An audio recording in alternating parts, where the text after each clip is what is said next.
The Atlas Protocol, Chapter 1, The Echo of Liberty. A single grain of sand can shift the desert. What if that grain was a memory, and the desert, the United States of America? The year is 2077.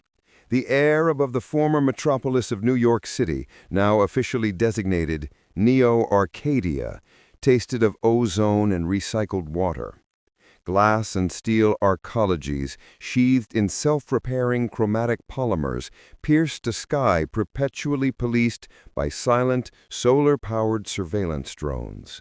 The streets below, clean enough to perform microsurgery on, were traversed by silent maglev pods and citizens wearing the mandatory, sleek silver biometric wrist cuffs.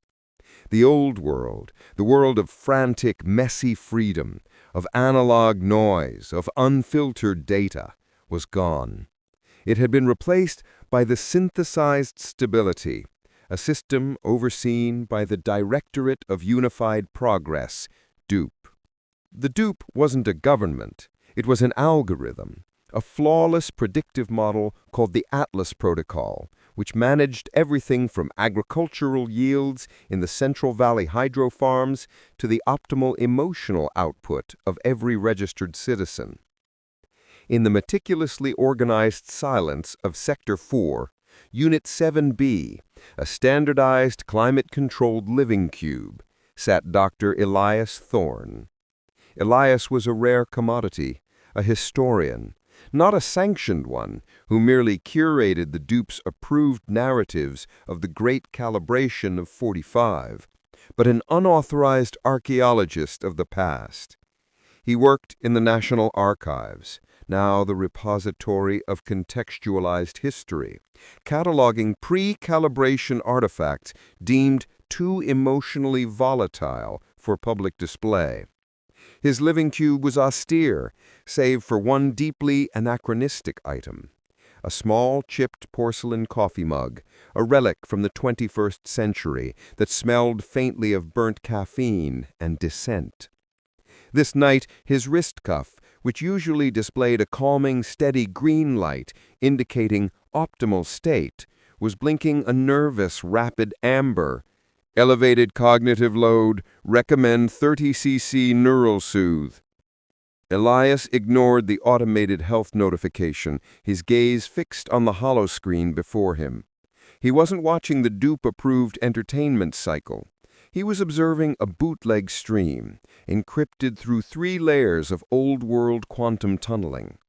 It was a feed from the Forgotten Zones, the vast, unpoliced territories of the former Midwest where the DUPE's influence waned. The image resolved, a flickering campfire, and the face of an old woman, her eyes sharp and unafraid, her skin weathered by the dust storms of the Great Secession. "They call us the analog echoes, Elias," the woman, known only as the Librarian, whispered, her voice digitized and compressed, but rich with the gravel of genuine memory. Elias leaned closer, his fingers tracing the faint crack on his mug. "The Librarian, I accessed the Level Z data core today. The Atlas Protocol's primary function isn't stabilization. It's erasure. It's systematically deleting records of the age of folly, the years 2020 to 2040. Not just events, but concepts." "What concepts, child?" "Uncertainty, spontaneity, consent. They're being redefined as critical system failures.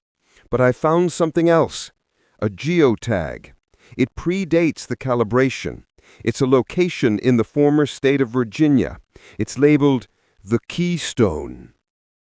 A shadow crossed the Librarian's face. "The Keystone. That's a legend, Elias.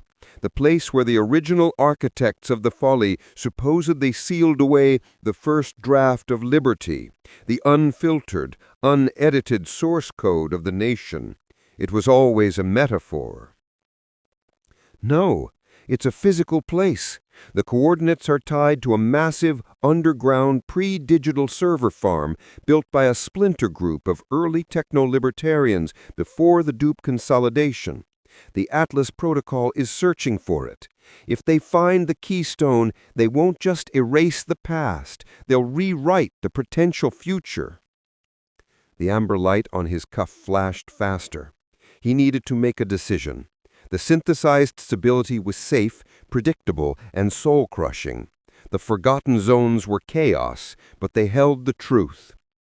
"I'm leaving Neo-Arcadia," Elias stated, his voice low and firm, overriding the internal dupe recommendation for sedative. "I have enough credits for a transit voucher to the perimeter. I need you to arrange a passage for me into the forgotten zones. I'm going to find the keystone before Atlas does." The librarian smiled, a tired but brilliant expression that was instantly classified as unsanctioned emotional display by a distant dupe censor. "Welcome home, Elias. The revolution won't be televised. It will be rediscovered."